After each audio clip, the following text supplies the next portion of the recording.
Good afternoon. We're going to get started with this installment of In the Boardroom, dealing with the Tyler v. Hennepin County case and what it means for county government. I'm Andy Phillips here with my partner, Matt Tome, to talk about implications for Wisconsin as it relates to property taxation. Then, of course, we've got the Supreme Court of the United States weighing in and essentially recognizing a constitutional right that was not clearly recognized prior to that case. And so we're going to talk about everything having to deal with property taxation today, and in particular, the sale of tax foreclosed properties. So as we look at our overview of what we're going to discuss here today, before I do that, let me just say that In the Boardroom is designed to be an interactive process. That's why we have it set up this way. So on your screen, you should see a chat button and a Q&A button. If you have questions or comments or feedback as we go through this presentation, please just use the chat button and Q&A to ask us that question or make that comment, and we will address it. We will attempt to address those issues as we go along, because we have always found that the best way to learn about different issues is to have an interactive process. So we're happy to hear from you, and we'll try to address those as they go along. This webinar is being recorded, and so it will be available on the Counties Association's website, wicounties.org. You will be able to download a copy of this, and again, feel free to take another look at it after we're done here today, share it with others, and so on.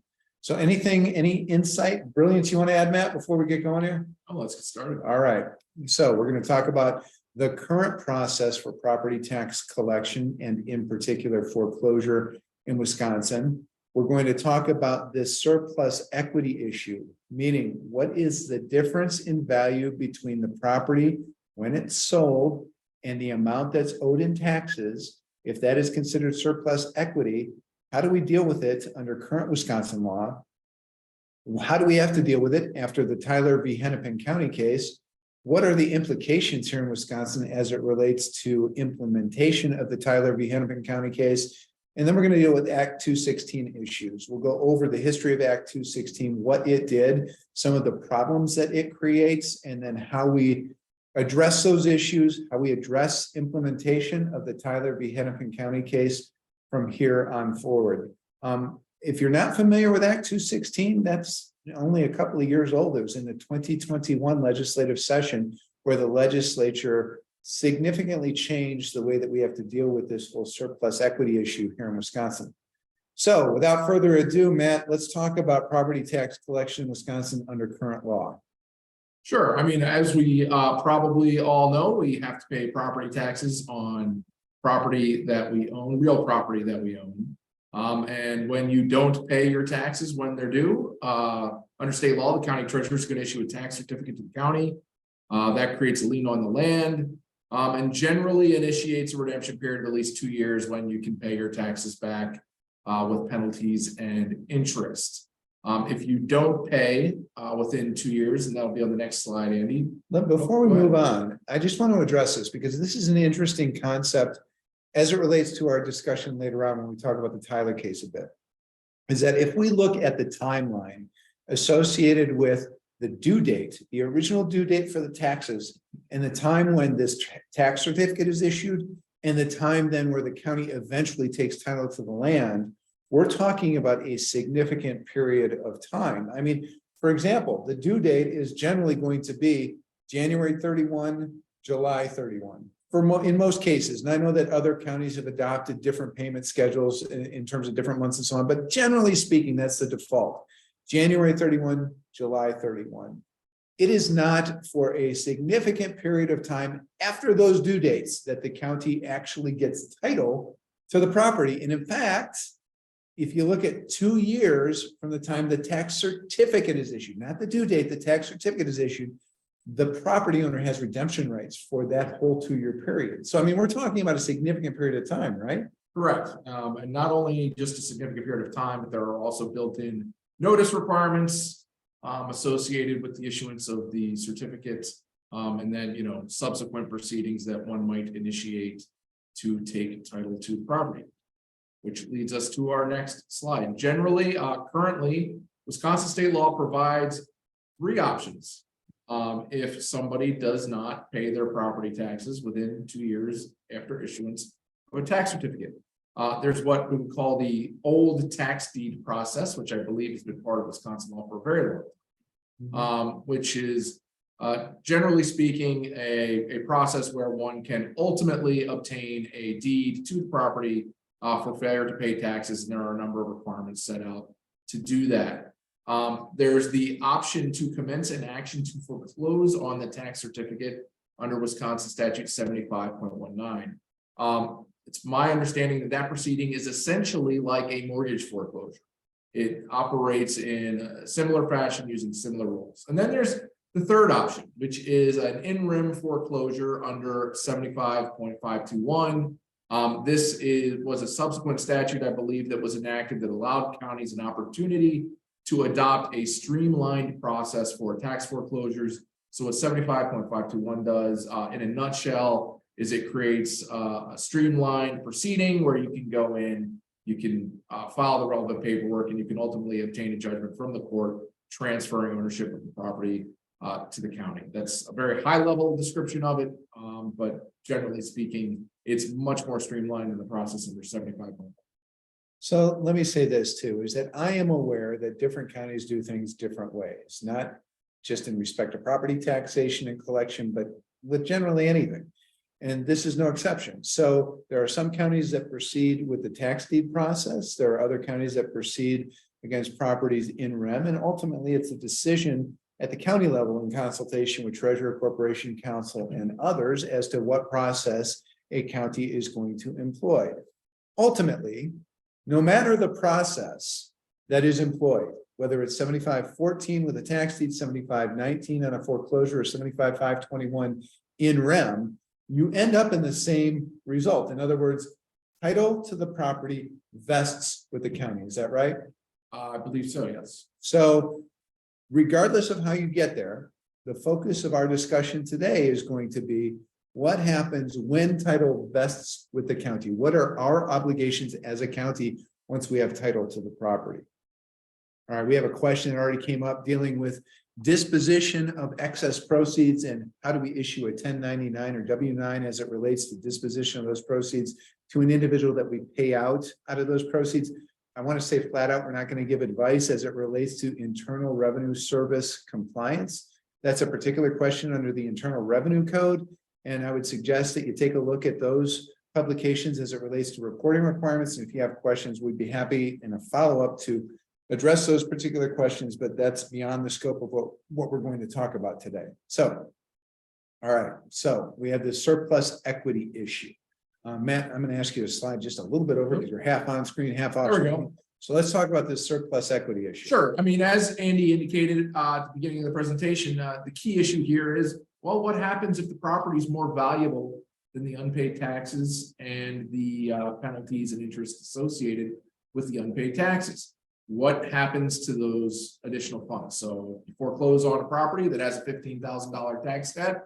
Property is worth $40,000. The county takes title to the property, sells the property. What happens to the additional $25,000? Well, in Wisconsin, historically, Wisconsin courts have rejected the proposition that there is any right for the property owner to recover those surplus proceeds. Essentially, Wisconsin courts have said, absent a statutory right that's created by the legislature, those proceeds belong to the county. This is derived from a couple of different cases. We go to the next slide. The first case, it's called Oosterwick versus Milwaukee County. It was a 1966 case. And in that case, a former property owner brought an unjust enrichment claim against the county, seeking recovery of those additional surplus funds. As the court held, in our opinion, a former owner is not entitled to any surplus unless the legislature chooses to provide therefore. And there's no basis in equity to hold that if the property is subsequently sold at a profit, it is the former owner who is entitled to enjoy such excess. So let me ask this. In Oosterwick, we're dealing with an equitable claim. In other words, this is a claim that you can file saying that another has been unjustly enriched because of something that you did. Unjust enrichment often comes up in a contract claim where the court doesn't recognize a contract. But for example, if I were to install a sidewalk on Matt's property and the court said there was no contract where Matt has to pay you, I still say, look, I made his property better by installing a sidewalk. Therefore, I'm entitled to the value of that sidewalk, and a court would enforce that claim through what's called unjust enrichment. So in Oosterwijk, we have an equitable claim for unjust enrichment saying, look, it's inequitable for the county to retain those surplus proceeds.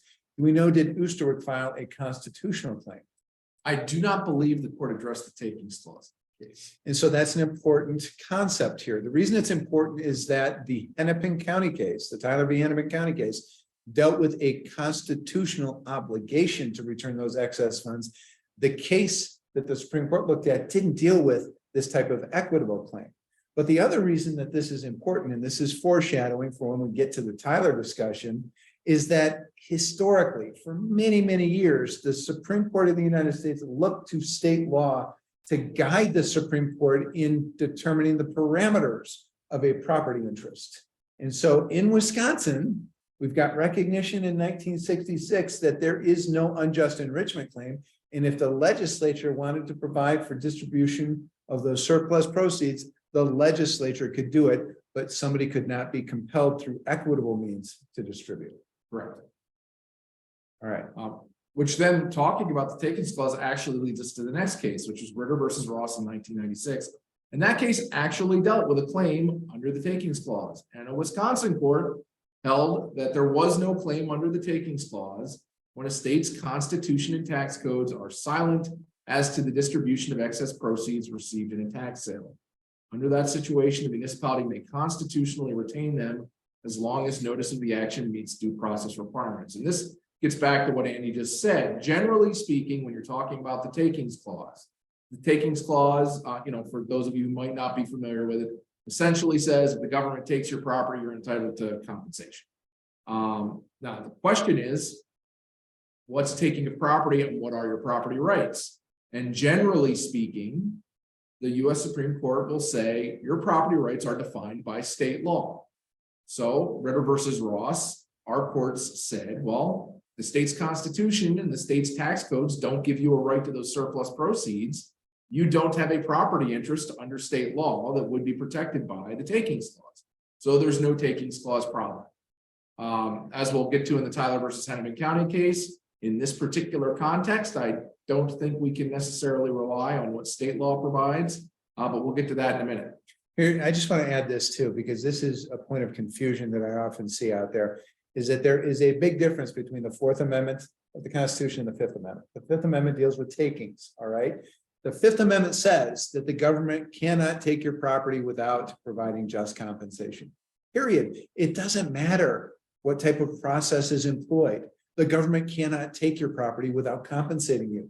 Great example of that is when counties or other governmental entities exercise their condemnation authority. If a government condemns your property, they have to pay you the fair value of that property. That's the just compensation. That's constitutionally required. And so in Ritter v. Ross, the idea that that surplus equity, so to speak, can be retained so long as we have due process is mixing the concepts in the Fourth Amendment and the Fifth Amendment. And up until the Tyler v. Hennepin County case, that mixing was accepted because it was generally left to the states to define how those property rights were going to be recognized. Is that right? That's right. And so I want people to be sure, and I want to make this clear, that you could have a process in Wisconsin that said, we are going to give a property owner daily notice of our desire to retain excess proceeds, and that would not meet Fifth Amendment requirements as it relates to takings under the Tyler case. And again, we'll talk a little bit more about the Tyler case, but again, this is not a notice issue. This is not a due process issue. What we're dealing with now is a takings issue. Right. All right. So I'm sort of consistent with the principles we just discussed in Wisconsin case law. Over the years, the Wisconsin legislature has addressed this issue. Starting in 1987, homestead property owners did have a statutory right to any surplus proceeds remaining after the sale of tax forfeited property, but that right did not attach to owners of non-homestead property. If you go back to the previous slide, and you see Ritter versus Ross is in 1996. Well, why was this issue arising in 1996? Ritter versus Ross was a non-homestead property. So there was a statutory right for homestead property owners to get the surplus proceeds, but not one for non-homestead property. So Ritter versus Ross was a non-homestead property case. Generally speaking, under the prior statutory framework leading up to Act 216, which we're going to talk about in a second, the former property owner would forfeit the right to those surplus proceeds if the former property owner did not make a written request for payment within 60 days of receiving notice of their potential entitlement to surplus proceeds. But that leads us to Act 216, which significantly changed Wisconsin law in this regard. Now, as many of you probably know, counties must notify the former property owner that the former owner may be entitled to a share of the proceeds of a future sale of a tax foreclosed property. Counties are required to send those surplus proceeds to the former property owner, both homestead and non-homestead properties. And it is only if the county is unable to locate the former owner within 5 years following the mailing of the required notice that the former owner forfeits any right to any remaining equity in the property. So essentially, if there are surplus proceeds, we're required to send them unless we can't find the former owner within 5 years. Yeah, and I think many of you might recall a couple of years ago when it was the Realtors Association that started running radio ads talking about equity theft, and that counties all across the state are engaged in equity theft when they retain those excess proceeds. And I think a lot of the discussion, as I recall it from a couple of years ago, was all about looking at the entire property tax collection and distribution and all that, looking at the entire system. And when you look at the entire system, I think that there are many, many counties that would say we don't make money on the sale of tax foreclosed properties. We win some, we lose some, but it all nets out. And so I think it rubbed us the wrong way as counties in saying that there was equity theft because we never viewed it as property by property, the county's retention of excess proceeds. It was, again, a system as a whole. We don't make money on this. Winning some, losing some, we come out about even. Therefore, the entire system is equitable. Act 216 changed that entire conversation. It made it a property specific conversation. You evaluate property by property. There are many frustrations with Act 216, which we're going to talk about. But one of the primary frustrations that I always had is that, okay, if we go property by property by property, we have the ability then as counties to sell the property. And if we make money, distribute it to the former owner. That makes sense only if we have the ability to get money from the former owner if there's a deficiency. In other words, if the taxes, interest, penalties, cleanup costs, and everything exceed the value of the property, we're letting the owner skate with that. But yet another owner where the value exceeds all of those other costs, we have to cut a check. That makes no sense whatsoever. So that was one of my big frustrations with Act 216 is that we are not in the same position as, for example, a bank who is foreclosing on a mortgage, who has the ability to get a deficiency judgment from a property owner. Deficiency judgment, meaning that the value of the property is less than the amount that you owe on the mortgage. Therefore, we as the bank get a judgment for that remaining balance. We don't have that ability under Act 216 or Wisconsin law. I mean, I say that, understand that I haven't really researched and thoroughly thought about whether there is a claim a county could assert in that regard, but at least as it relates to the statutory process, it's not clear that counties could make that claim. Thoughts? That's right. So that's one of the frustrations with Act 216. We have a couple of questions that have come in about Act 216 as it relates to interpretation of those provisions. I'm going to ask Ellen and Tony to just hold those questions for a moment because we are going to get into some of those open issues under Act 216. All right, so we've talked quite a bit for the last 20 minutes about everything dealing with Wisconsin law. Now we've got a case before the Supreme Court of the United States was decided end of May or beginning of June, can't remember exactly when, that dealt with Minnesota law. All right, and Minnesota law is similar, but not exactly the same as Wisconsin law. As much as Wisconsin counties do things differently, different states do things incredibly differently. But Minnesota had essentially a very similar situation set up to Wisconsin. So Matt, go ahead and talk about the Hennepin County case. Yeah, sure. So the facts are here. I mean, essentially, Geraldine Tyler, she had $15,000 in unpaid taxes, penalties, and interest on her condo. County took ownership and sold the property for $40,000, retaining $25,000 in surplus proceeds, and she sued. Let me say this too, is that you and I both know, and this isn't reported in the press, you're not going to see it on any website.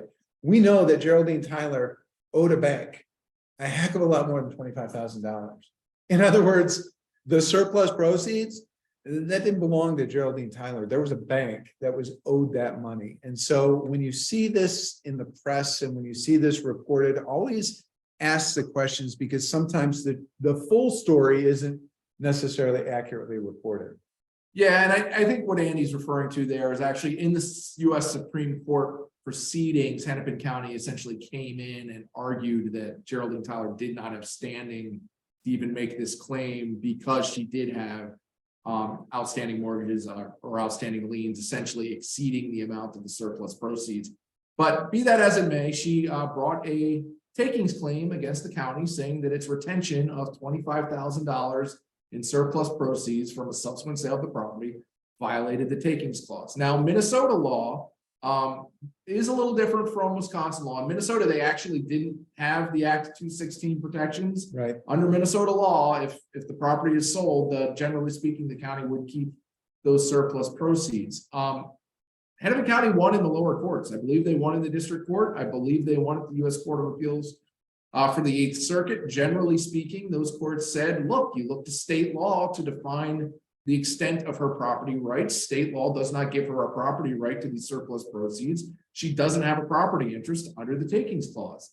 The United States Supreme Court disagreed with that in a 9-0 unanimous decision. Very rare nowadays, Very but rare they nowadays. all agreed. It checked a lot of boxes on both sides of the aisle. 9-0 decision issued very quickly as well. I believe it was the fastest decision out this term from argument to issuance of the decision, in which the court acknowledged the power of the government to seize and sell property to recover unpaid taxes, but unanimously concluded that if there's money remaining after a home is sold by the government to satisfy past due taxes, the remaining value is the property of the property owner, protected from uncompensated appropriation by the government. We've got some quotes from the Supreme Court's decision on the next slide. Obviously, the Supreme Court making very clear it is concerned about property rights and property interests here. You know, again, the taxpayer must render unto Caesar what is Caesar's, but no more, is essentially where they came down on this. As part of the decision, they didn't just look to state law, but they essentially looked to, you know, the history and tradition of, you know, common law in the country. They went back to the Magna Carta. Yeah, all the way back. I mean, and essentially saying this is really the only context in which anyone would ever really say that somebody doesn't have a property interest in the excess value of property beyond what they owe in taxes, and essentially said, you know, it's a well-established principle of law that you only owe what you owe in taxes, and the government can't take more than that. now I will say this, the Wisconsin Counties Association submitted an amicus curiae, friend of the court brief on this, and Matt, you wrote that brief. And so we were concerned from a Wisconsin perspective that the court not go above and beyond in recognizing some of the arguments that were being forwarded by the Pacific Legal Foundation, who represented Ms. Tyler. And Pacific Legal Foundation, for those of you unaware, is an incredibly conservative public interest law firm that takes a lot of these cases and advances them or attempts to advance them to the Supreme Court. Matt, in a nutshell, what were your arguments before the Supreme Court? Well, essentially the arguments in a nutshell were, you know, this isn't as clearly established in the history of the country that, you know, somebody gets to get back any surplus value, that there are situations where you wouldn't. And frankly, we pointed to Wisconsin as one state where, historically speaking, our courts have not recognized any common law right to those surplus proceeds. It's only been a matter of legislation in recent decades that has sort of addressed, you know, or changed the law as opposed to the common law that existed before that. So yeah, I mean, our primary point was don't issue a decision that essentially says as a national matter in all instances that this, you know, surplus value is the property of the property owner. I think ultimately, though, I think it's probably fair to say, based on the U.S. Supreme Court's decision, that that is essentially what they did do. Yeah, I think it is. And I mean, when we look at the decision, the interesting thing to me and the conceptual digging into a little bit of the constitutional weeds here is, what is the taking? Is the taking the excess proceeds? Or is the taking when you get the deed and the property is worth what it's worth? In other words, you take the property, what's the valuation of just compensation at that point? And so in many ways, I think where Hennepin County would have liked to have seen the court go is to say, look, we have a system set up for property tax collection, and the taking occurs when you take the deed. You don't take a look at value of the property or excess proceeds, because that comes later on down the line if the county decides to sell the property. Yeah, well, and the United States appeared in the case and actually took Ms. Tyler's position, essentially saying this was a taking, but the US differed a little bit. Ms. Tyler, she'd been arguing that the taking was the retention of the $25,000 that the county obtained after it sold the property in the future. The United States said, well, no, the taking is when you actually take title of the property. And the taking is the difference between the value of the property then and what the tax liability is. It's not the taking of any subsequent future proceeds that might be generated by a sale. So we're going to talk about that in a little bit, but that's one of sort of the issues that's left out there, which is, what is the taking? How do you determine the value of these properties? Can you rely on a system like we have that, you can sell the property in the future and give those surplus proceeds to the homeowner? Well, what if the property of the value or the value of the property declined between when the county obtained title to the property and when it sold it? Is the property owner entitled to the value of the property as it existed when the county took title to the property? Generally speaking, under the takings clause, you would look at that value. You look at the value at the time of the taking. So I think we can expect that at some point, at some time in the future, somebody's going to say a return of surplus proceeds from a sale that happens 3 years into the future isn't the right way to do this. I'm entitled to compensation now, and I'm entitled to the value of my property now. Now that you've taken title. So, and I think too, that if you listen to some of at the National Association Counties, National League of Cities, City and County Managers Association, they will say that the court could have gone further in Tyler than it did. And so even though it's a 9-0 decision and it recognized this constitutional right, if you will, that the court stopped and did not go further. One of the ways it could have gone further is the 8th Amendment says that the government cannot impose excessive fines. That's in a nutshell. And so the argument from Pacific Legal Foundation on behalf of Ms. Tyler was, look, this amounts to an excessive fine or forfeiture by retention at $25,000. That, I think, would have brought into the analysis the whole concept of the statutory rate of interest. Is that appropriate? The concept of late fees and penalties in some other states and things like that. The court didn't get there. And the court explicitly said we don't need to get there because we find that there's a taking here. And so is that an open question? Potentially. I think we'll have to see how that plays out. But I think the takeaway is that the court could have gone further actually than it did in the Tyler case, and it didn't. Yeah, I think that's right. And that's not uncommon. I mean, I think most people would agree there's open issues that need to be resolved, and generally speaking, the U.S. Supreme Court will rely on lower courts to deal with those issues in the first instance. We've got some questions here, and I think let me just see. Why don't you talk a little bit, Matt, about the implications in Wisconsin for the Tyler case, and maybe we can address some of these questions. Sure. So as we discussed a little bit ago under Act 216, one question that comes up is, well, if we can't locate a former owner, that former owner loses any right to surplus proceeds if they can't be located within 5 years. Is that constitutionally appropriate? Has that owner abandoned their interest in that property simply because we cannot find them? Yeah, the court didn't set a time frame. The court didn't say you have to provide just compensation within X years, X months, X days. It just said that the former owner is entitled to just compensation. So at what point in time do we have essentially a waiver of the former owner's right to those proceeds? Yes, and not only that, but the court did have some pretty strong language rejecting some abandonment arguments that were raised by Hennepin County. I mean, Hennepin County essentially, one of their primary arguments was, even if there was a property right here, it was abandoned because the property owner didn't show up. They got all this notice. They didn't show up. They could have redeemed the property. They didn't do it prior to the sale. Supreme Court rejected that. They essentially, I would say, said abandonment of a property interest requires more than simply not showing up and paying your taxes. And so I think the question is, is it appropriate to say that a former owner has abandoned a property interest that they have in these surplus proceeds simply because we can't find them within 5 years? I don't know. I don't know how a court would address that question. And so I think, one thing we need to consider is, what do we do with those funds after 5 years? Is it appropriate under Tyler versus Hennepin County for those funds to revert to the county? Or are there other ways to deal with this? Unclaimed funds, some other mechanism, I don't know, but that's an open issue that needs to be resolved. Valuation of properties, we talked about this a second ago. Is the property owner entitled to surplus proceeds left over from a sale, or are they entitled to the difference between the value of the property and the tax debt at the time of transfer of the title? And if it's the latter, how do you determine the value? I mean, there's some general rules that apply to that, but I mean, you can have litigation over this. So I can see somebody challenging an assessment and saying that's not the true value of my property. I've got an appraiser over here who's a well-recognized appraiser throughout the state who's going to tell you that the property is worth 50 grand more than what your assessor is saying. Yep. So I mean, this is what I'm saying. We might think we've got a pretty well-defined process for dealing with this stuff right now, because we think we provide notice to the property owner. If we sell the property, they get the surplus, however many years in the future that would be. This is fine. Well, I feel pretty confident that at some point somewhere somebody is going to say, no, it's not the surplus proceeds. I'm entitled to the value of the property, and this is what I think the value of the property is.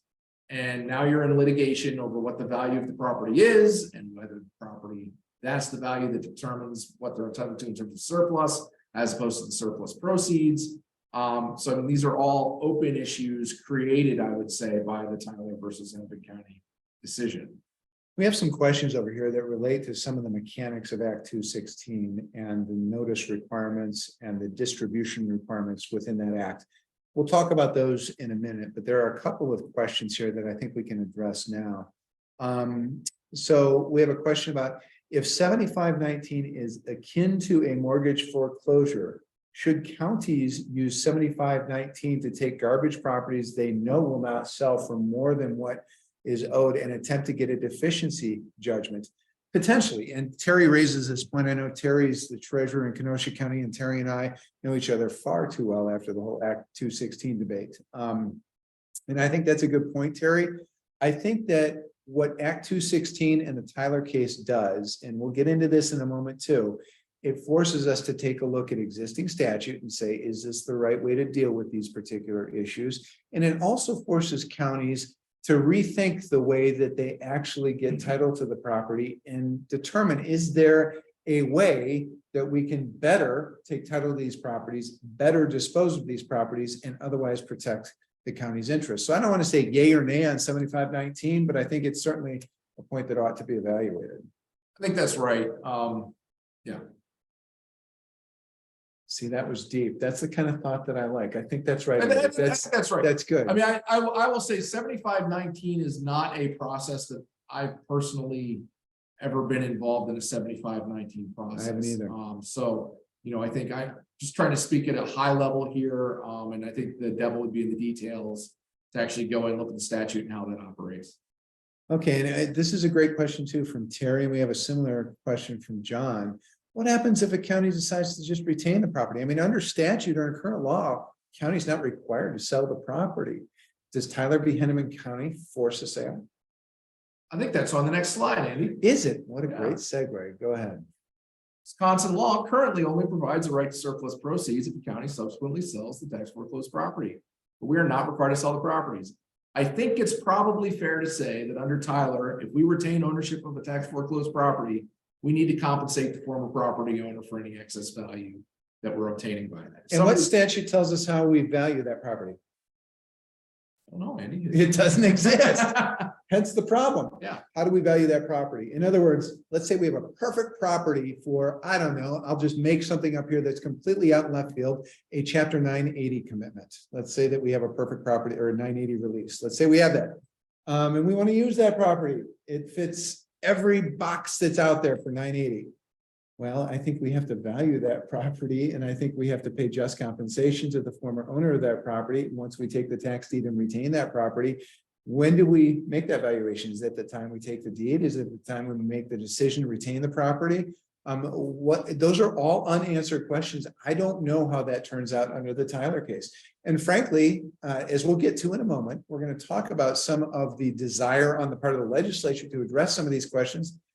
Even if the statutes provided a mechanism, I don't know that we can look at the Tyler case and say, oh, that's 100% constitutional. That's a concern going forward. Yeah, but I think the key takeaway right now is, yes, under Tyler, I think it's definitely fair to say you cannot retain a property and not compensate the owner for any excess. So if you're a county and you've got a $400,000 property that has a $10,000 tax deficiency, and you're thinking, well, we can just foreclose on this and keep this property and use it, and we don't have to remit any surplus proceeds because we're not going to sell the property. I think you're going to run into a Tyler problem, and I would say it's probably fair to say you're exposing yourself to a takings claim at that point. Well, and Hannah brings up a good point here in the Q&A too. Hannah indicates that counties essentially have to do a valuation analysis in bankruptcy court in an action to avoid a fraudulent transfer. That's true. That's good. That's right. And I understand that. I think the bankruptcy court in the context of fraudulent transfer law has a mechanism to value property, whether it's tax foreclosed property or other property. And I think that valuation process is pretty well laid out in bankruptcy court, both through regulation and statute and through court decisions that have determined appropriate valuation methodology. All we're saying here is that there is no guidance from the Supreme Court and no guidance in Wisconsin law about how that property valuation occurs as it relates to both the actual valuation and when that valuation happens. And so we're not taking a position one way or another. We're saying it doesn't exist, and it's very difficult to try to prognosticate how that's going to come out. Right. And then the last point on this slide is, I think, an important one, because up until Act 216, counties did not have to remit surplus proceeds for non-homestead properties. So until 2021, I'm sure there were situations where counties were retaining surplus proceeds generated from sales of tax foreclosed non-homestead properties. I think it's probably safe to assume that we will soon be seeing legal claims for those surplus proceeds brought by property owners under the takings clause to the United States Constitution. I can say in Michigan, for example, which until I think 2020, 2021 did not allow for recovery of surplus proceeds.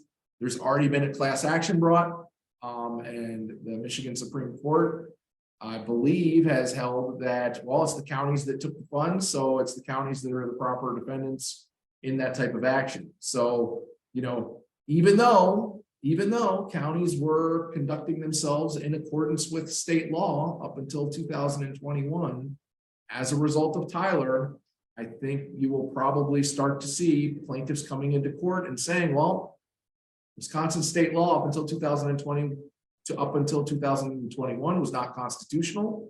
We have a constitutional claim under Tyler versus Hennepin, and we're entitled to the surplus value of our property that was taken and not provided to us. Well, and see, and therein lies the problem, because we'll talk about this with the Act 216 discussion and where we go from here. But therein lies the problem in that there are certain vagaries and uncertainties baked into Wisconsin law, baked into the Tyler decision that we can't get rid of. And I, for one, I know you too, Matt, we would love to see uniformity among all 72 Wisconsin counties, and frankly, city of Milwaukee as well, because they have independent tax foreclosure authority. Fine. We'd love to see uniformity. I don't know if uniformity is something that can be achieved, because it's very difficult. Corporation counsel have a heck of a difficult time trying to interpret and apply all of these different things. And I think legal minds can disagree as to the best method of implementation. I don't know that you'll ever get consensus, at least not unanimity, about how you implement Tyler v. Hennepin County or Act 216 for that matter. All we can do is have a continuing conversation about best practice, what the current state of the law is, and where we think the law might go. Again, trying to read the tea leaves a little bit, which again, it can get difficult because next week we're going to have a flip on the state Supreme Court. And so trying to read tea leaves in that environment is awfully difficult. That said, I think this is not the last conversation we're going to have about Act 216, Tyler v. Hennepin County, or the current state of property tax collection and foreclosure process in Wisconsin. Hannah did put in the comments. First, she apologized for having all of her comments in Q&A. Don't apologize, Hannah. It's a good discussion. She makes a note, we should get rid of properties ASAP because we cannot retain them to try to get the highest best value because that presents risk. Don't disagree with you, Hannah. I think that disposing of property as soon as possible liquidates the claim. The problem that we have is, what does the claim look like and how much is that claim? So yes, it's liquidated at that point in time, but do we have to go back to when the deed was taken in order to evaluate the extent of that claim? That's part of the challenge that we've got here. Let's see here. Is Tyler retroactive? You know, Matt and I had that discussion. And Tyler itself is not retroactive, it's prospective, but the rights that were not previously recognized prior to Tyler may now be recognized for a property that was sold and surplus was retained post Tyler. Excuse me, the sale happened before Tyler, but now post Tyler, they may have a constitutional claim. I'm going to disagree with you on that. Okay, go for it. Generally speaking, a U.S. Supreme Court decision is retroactive unless they expressly say that it's prospective. Oh, I see. So- Okay, so it's flipped from what I just said. Yes. Sorry about No, that. Okay. that's okay. So it, generally speaking, I think you would say, yes, it's retroactive. Now you start running into statute of limitations issues, things like that would put some limit, I think, on the ability of people to go back in time. Also, I mean, this U.S. Supreme Court didn't actually expressly address the retroactive or prospective question, but generally speaking, decisions are retroactive. Now, I mean, somebody could raise the argument at some point that this should be a prospective decision. It would then be addressed under the relevant legal standards for determining whether or not a decision is prospective or retroactive. But again, general rule, decisions are retroactive. But I think if you're worried about legal claims, you know, talk to your court counsel. I mean, there's statute of limitations that would apply to a takings claim. So I think that would probably be something that you might want to look into. Yeah, I mean, generally speaking, in Wisconsin, the statute of limitations on a constitutional claim like this is 6 years. And so That's right. if we use this as a guide, the 6 years as a guide, we look back to 2017. So properties that were sold in 2017 and after where excess proceeds were retained by the county, that could be the universe of claims. Anecdotally, we know that the Pacific Legal Foundation has said this is a billion with a B, $1 billion problem in the entire country. Now, understand that Wisconsin is one of 13 states where it retains excess proceeds. And so it's not 50 states that we evaluate, it's 13. And so if we use billion as a guide, divided by 13 and do some extrapolation, is this a $20 million problem in Wisconsin? Potentially. Is it enough to get the attention of class action lawyers? Maybe. We are not entirely certain on that. We know, at least as best we know, there hasn't been an actual legal claim filed. Although we have heard rumblings of people contacting counties asking for a return of excess proceeds. But I think we're going to have to continue these discussions to see how this plays out. Couple of quick points here. Richard notes, you mentioned 980 without guidance. Why would we shy away from utilizing a property taken by the county for purposes of 980? You shouldn't shy away from that. Absolutely do it if that's what you want to do, but understand that there has to be some sort of valuation process. And if the valuation of the property is more than what the former owner owed in taxes, you're going to owe them money. All right. So it doesn't mean that you can't utilize property for 980 purposes for a park or for whatever. You can retain it. The point being is that under the Tyler case, you're going to have to pay just compensation to the former owner if the value of the property is more than what that former owner owed in taxes, costs, fees, penalties, and so on. Next, what happens if the property sells at auction for less than the assessed value? Assessed value is not the value. Assessed value is for tax purposes. Assessed value is an indication of fair market value, but it's not a determining factor. That frankly is one of the concerns that we have under Tyler is that how do you value these properties? Assessed value is a marker, but it's not the end all be all. Do you agree? I think that's correct. So we've got that. All right. So let's try to continue on in the presentation a bit, see if we can address some of these other questions. I want to shift focus a little bit to 216 because I know we've got some questions raised about Act 216 and the mechanics. Act 216, we've cut and pasted the actual verbiage from Act 216 here, so you can see what was stricken from the statutes and what was inserted. And I've highlighted certain elements of Act 216, which create some of the challenge that we have in implementation of Act 216. All right. So as Matt noted, Act 216 created a mechanism to return to a former owner excess proceeds generated through sale of the property. We have a requirement in statute. If the county is unable to locate the former owner within 5 years, the owner forfeits the right to remaining equity in the property. Setting aside for a moment the question of whether 5 years is sufficient.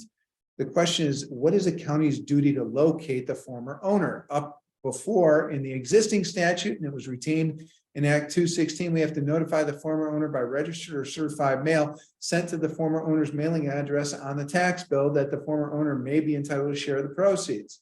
That's easy enough. Is that all we have to do in an effort to locate the former owner? Or does Act 216 require more, or does the Tyler case require more? Those are questions. We don't have absolute 100% rock solid guidance on that, do we? So that's an issue. Matt mentioned forfeits the right. What does it mean to forfeit the right, and is 5 years long enough? Moving down into Act 216, we have a provision in existing law that says from the net proceeds generated on the sale of the property. All right, net proceeds meaning that we are going to take the sale price less the amount that's owed in back taxes, fees, charges, and so on.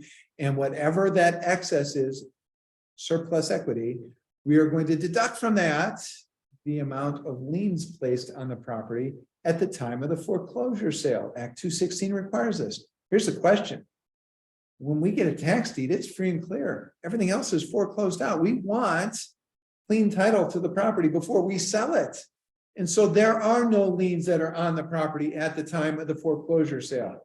I don't think that was the intent of the legislature in Act 216. But if you just read the statutory language, that's what it means. And I've heard differing opinions about how we implement something like this. I mean, we have to go out and get a title report and find out what liens are on the property. How do we determine the actual amount of those liens? Because a mortgage is going to show up on a title report with the total amount of the mortgage as existed at the time of recording. It's not going to have the current balance that's owed the bank. So how do we determine what is owed? I know Walworth County is facing this challenge in the Seventh Circuit as it relates to making that determination of what lien rights exist. In that case, I think arose prior to Act 216, but it's an illustration of some of the challenges that we have with Act 216 implementation. So we have this existing question about how to treat lien holders and priority of lien holders under Act 216. I'm going to just tick off a couple more questions that we have with Act 216, just to again highlight some of the challenges that we have.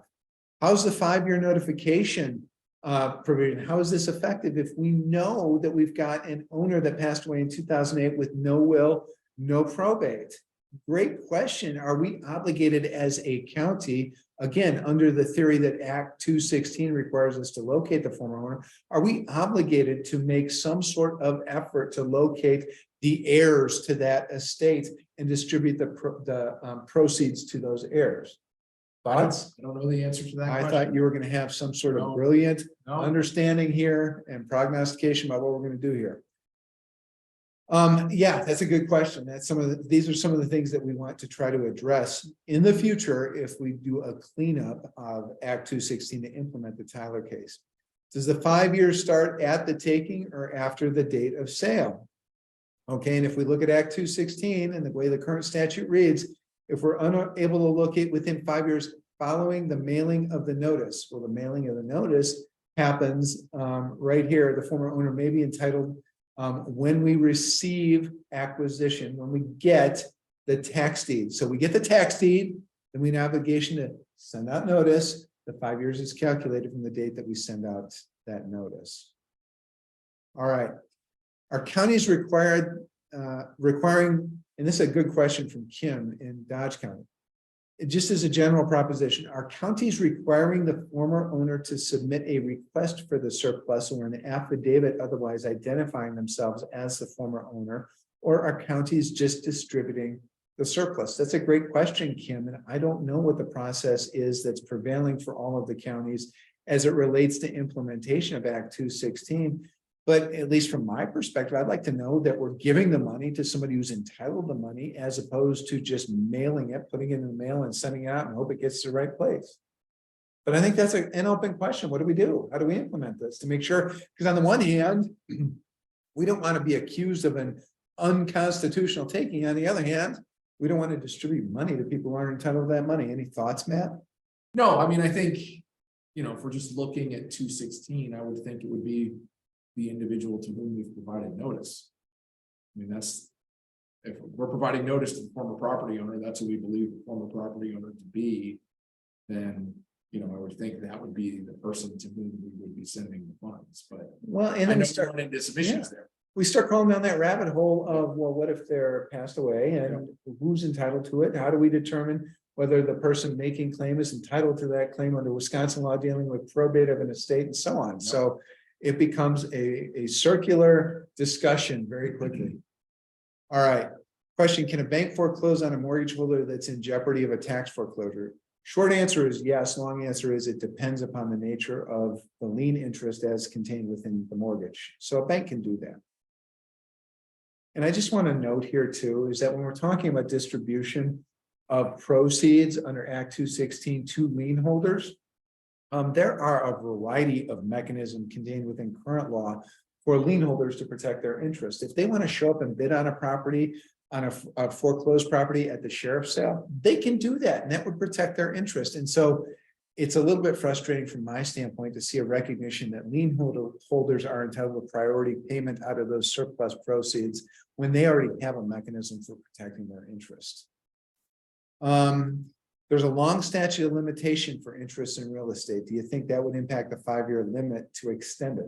Your thoughts? I don't know. I haven't thought about that. That's a good question. I think that is a good question. I think that if this statute is specific as it relates to that claim under this statute, under Act 216, I think it's a solid 5-year cutoff. But it begs the question about what do we do to implement Tyler v. Hennepin County? And I think Rhonda's question about statute of limitation goes to that. That's right. Okay, a couple more questions that we've answered. Question about, doesn't Wisconsin have statutes that deal with a property owner or somebody else's obligation to update, whether it be a court or some other official agency, of a change of address? And does that help us? Not necessarily, because we're talking about a self-contained mechanism for distribution of excess proceeds. Yeah, I know that's an issue that has come up in the due process context, where, right, because there's the due process aspect of this and there's the takings aspect to it. And I know there's cases sort of dealing with due process claims, sort of generally in this context, where people come in and they say they weren't provided the requisite notice before their property was taken. And, you know, courts will look at, well, did you update your information with the government, things like that. But if we're actually talking about the ownership interest in the property, I don't know that, you know, a failure to notify the county of an address change or something like that would be viewed as divesting somebody of their actual property interest for which they would be entitled to compensation. I don't know, but I guess the short answer though is we won't know until I guess we see that case. What about, and this is a good question from Kurt, what about mortgage holders? I mean, do they have a property interest in the property? They might. Can they raise it independent of the actual owner, the record owner of the property? I mean, I am not sure of the answer to that question. I think it's an open question. It's a great question.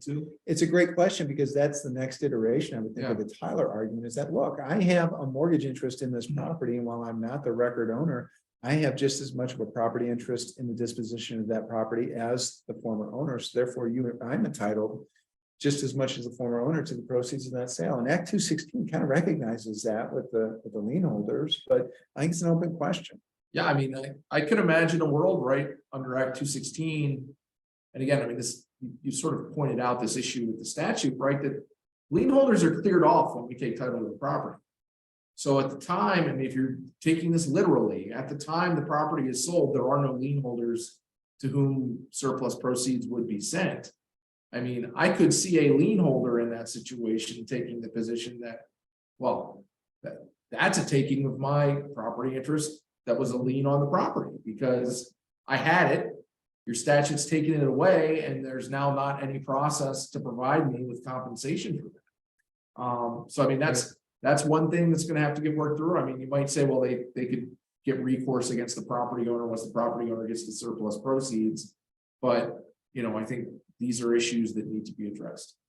Rich has a great question. He said, what do you feel, or what are your thoughts about the quality and the argument that The taking occurs when the surplus is generated, and if there's no surplus, there's no property right. I mean, that's essentially what Tyler said, is that the retention of the excess proceeds is going to be the taking, that if there are no excess proceeds, implicit in the Tyler analysis, I think, is that there's no taking. But what are your thoughts on that? See, I have a different view. What's your view? I think were that question ultimately put to the Supreme Court, I think the brief that the United States put in Tyler versus Hennepin, which essentially has nothing to do with the surplus proceeds.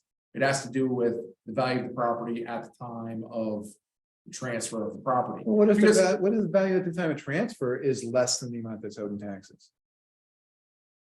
I mean, that's a question. I mean, it's not taking. Right. Right. And I guess that's the conceptual problem that we have with Tyler implementation, is that when do you value the taking? Do you value it at the time of sale, or do you value it at the time of taking the deed to the property? Right. And if you value it at the time of the taking of the deed, you have to have some sort of valuation to determine if there are excess proceeds. So I mean, I guess, in further response to this question, I mean, if there is no surplus, there is no property right, I guess. Right. What do we mean by that? Because I can read that two different ways. Are you saying that no surplus is generated by the sale of the property, such that, you had a $50,000 tax debt, and you sold the property for $40,000, so there's no surplus? I mean, at that point, I guess you could have a property owner who comes in and tries to make a case that the value declined, and they should be entitled to the value as it existed at the time of the taking. That was actually higher than their tax debt. I mean, I could see somebody trying to make that argument, but if the suggestion is that you can just not sell the property and therefore not generate any surplus proceeds to be distributed, I would say Tyler probably forecloses that argument. And if you're taking a property that exceeds the tax debt in value, simply not selling the property and not generating a surplus, and then claiming there was no surplus to distribute, is probably not going to go over. Dave is getting very creative and saying, why don't we just condemn the property, take it via eminent domain, and then pay off the taxes when we value the property at the time of the taking under eminent domain? Separate statute, separate process, separate criteria by which to adjudicate the taking under that. Agree? Yeah. And so, love the creativity, but I think we have to evaluate. So, before we run out of time, I want to talk a little bit about Act 216 cleanup items. I know there's been a lot of conversation with the Treasurers Association and the Counties Association about what can we do to address deficiencies within Act 216 to clear up some of the uncertainties that we just discussed for a long bit of time. I know there is a desire on the part of the legislature to address some of these things too. Right now, there are questions we don't have for you. Here is our legislative proposal, endorsed by Matt, endorsed by Andy, to clean up Act 216. We don't have that. We just have issues that we're looking at and trying to understand how do we best address these, because the legislature is going to move on this whether we want them to or not. So that said, we look at Act 216 items. Number one, and I want to address this because this has come up in the Q&A and the chat. What about the costs the county incurs in cleaning up a severely dilapidated property to get it okay to put on the market? Those costs under 75.36 have to be reasonable, and you can charge the actual costs associated with that cleanup against the property. And those become part of, in addition to the back taxes and penalties and interest, part of the calculation in determining whether there is surplus equity. Okay, so 7536 allows you to charge back those costs. I'm not going to get into the weeds about what is or is not a valid cost that can be charged. That's something you should discuss with your corporation counsel, but those are costs that can be added. We know that. And I don't think there's any problem with that under the Tyler v. Hennepin County case. Agree? I would be surprised if there is. I mean, right. I'm sure at some point somebody's going to bring a case saying, but I don't think right now it's an issue. One of the issues that we see with Act 216 is that we see there is a contradiction contained within the statute. Part of the statute, 7536, says we can charge real estate broker fees. Another section of the statute says, no, you cannot charge real estate broker fees. Okay. We want to clarify, is there the ability of the county to charge real estate broker fees against the property so that it gets added into the costs to determine whether there is surplus equity? We want to clean that up as a result of Act 216. Again, what does it mean that a county is unable to locate the former owner? What diligence is required to try to locate the former owner? Personally, and I think you agree with this, Matt, I would love an easy system that would say, after a period of time, 2 years, 5 years, whatever, any of the excess proceeds, they're unclaimed funds. We go through the unclaimed fund process. That's easy, that's simple. We know how to deal with unclaimed funds. Then it becomes the state's problem, not our problem. Thoughts? I think that would be a great way for it to be not our problem. Yes, I mean, in a perfect world, I'd love to retain that money, but I think Tyler's telling us you probably don't want to retain it. Okay. Third, how are lien holders identified? What if there's a dispute on preference? Personally, I'd like to get rid of the whole lien holder recognition in Act 216 in terms of their priority to get paid out on surplus equity. Don't know if we'll get there, but that's the desire, is to get rid of those complications. I think if we were to roll Act 216 cleanup items and where do we go from here into a nutshell? How do we try to streamline the tax foreclosure process, unify procedures, minimize the administrative burden and financial burden on counties? Ultimately, we want to get the property cleaned up and back on the tax roll to generate income for counties and all of the other underlying taxing jurisdictions. How do we take a look at penalties and interest rates and make sure we're incentivizing property owners to pay their taxes in a timely fashion? And then the third bullet point is something I hinted at earlier. If the tax liability exceeds the value of the property, can we create a mechanism for creating personal liability on the part of the former owner to essentially create a deficiency judgment where they're responsible for that excess? Other thoughts about where we go from here on implementation, Act 216 and so on? No, I mean, I think as we all know, there's issues with the current statute that need to be cleaned up, even if Tyler wasn't a situation that we now need to deal with. But I think in light of Tyler, you know, from my perspective, it's really about minimizing the burden on counties and trying to limit potential exposure. Yeah, and I think, you know, Laura raised a good point here in chat, is that there is not uniformity right now on Act 216 implementation. There are some counties and corporation council that have interpreted Act 216, and I think their interpretation is valid, as requiring that lien holders get paid out, so lien holders are getting paid. There are other counties and corporation council that don't read Act 216 the same way. Again, perfectly valid interpretation to say, look, we got a tax deed, and once we have a tax deed, it's foreclosed out all the liens, so therefore we don't have an obligation to lien holders. Unfortunately, it's going to take some court cases to try to sort that out. I think that our point, where do we go from here, is let's try to address this as much as we can through statute so we don't have inconsistency. So I guess the takeaway, now that we're at 1:03, so I know we're beyond the time and being mindful of everybody's time, the takeaway is that let's continue the discussion. And as we work on reviewing the legislative options that are out there, let's continue the discussion to, again, try to make sure that to the extent possible, we have uniformity throughout the state. So if it's one county that's getting sued, it's 72 counties that are getting sued, and not just one-offs that will have class actions filed all against Dunn County, for example. We don't want that. If we have a problem with the system, we want it to be a statewide problem, and that's what we're going to endeavor to do. So with that, let me see if we have additional comments here. We have one corporation counsel, Rhonda, that was contacted the other day by another county relating to a post-Tyler v. Hennepin County issue and the 60-day redemption period, and language that's in Tyler about the government can only seize what is necessary in order to satisfy the tax debt. I get it. Again, when we talk about implementation of Tyler, there's a lot of ambiguity that we're going to have to work through as it relates to implementation of Tyler. We have questions and concerns about the validity of other expenses and charges against the property. Again, that's a 75.36 question that I would ask that you direct to corporation counsel. And to the extent we can be a resource for corporation counsel, we're happy to do that. But at least in the situations I've discussed with corporation counsel, they've got a pretty good handle on the 75.36 process. Another comment about utilizing the 75.19 process, and that it's not utilized, if at all, throughout the state. It's something that we probably ought to take a look at if we're going to utilize that. What are the questions we have and concerns we have with that process? There may be items in here that we've not addressed, and it's simply a matter of time. And so if you have follow-up questions, Please feel free to email us, email the counties association, and we will attempt to address those questions. But I guess any parting thoughts, Matt, as we try to wrap this up?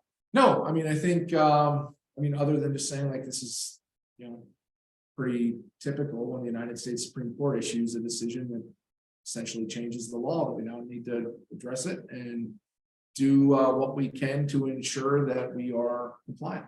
So I will say this, stay tuned. This discussion is not over. It's just getting started. So stay tuned. I know that we will have conversations, I'm sure with Corporation Counsel, I'm sure with treasurers, I'm sure with the Counties Association about how do we try to make lemonade out of this set of lemons that's been given to us by our legislature and by the Supreme Court of the United States. So thank you very much for tuning in. As a reminder, on the fourth Wednesday of every month, we have this In the Boardroom series where we have an opportunity to do a bit deeper dive on issues confronting county government throughout the state. In August, we're going to talk about dealing with difficult situations in the boardroom. Do we have the ability as counties to censure or discipline other supervisors, other elected officials? We're going to dive into that process a little bit. So again, thank you very much for tuning in to this session of In the Boardroom. If you have any follow-up, feel free to reach out to us, and we look forward to seeing you next month. Thanks much.